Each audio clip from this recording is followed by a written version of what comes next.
Introduction. HTML5 is the fifth and current major version of HTML. It provides a standardized way to structure and present content on the web. One feature of HTML5 is the ability to make text bold, which can enhance readability and dynamic content. HTML bold element. The HTML element is used to make text bold. This element wraps around the text to highlight it.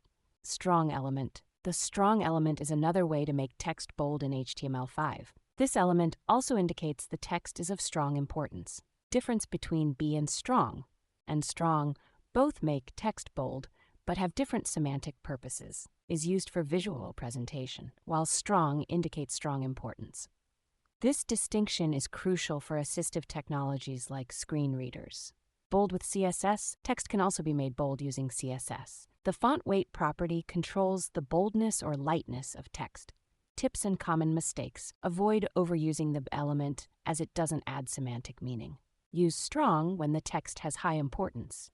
Don't overuse bold text. If everything is bold, nothing stands out. Font weight accepts numerical values from 100 lightest to 900 boldest. Not all fonts support all font weight values. If a certain weight is not available, the browser will display the next closest weight. Conclusion. Understanding how to use HTML5 to create bold text is essential for web developers. Using the B or strong elements or controlling font weight with CSS can enhance web pages. These techniques should be used strategically to highlight important information and improve user experience.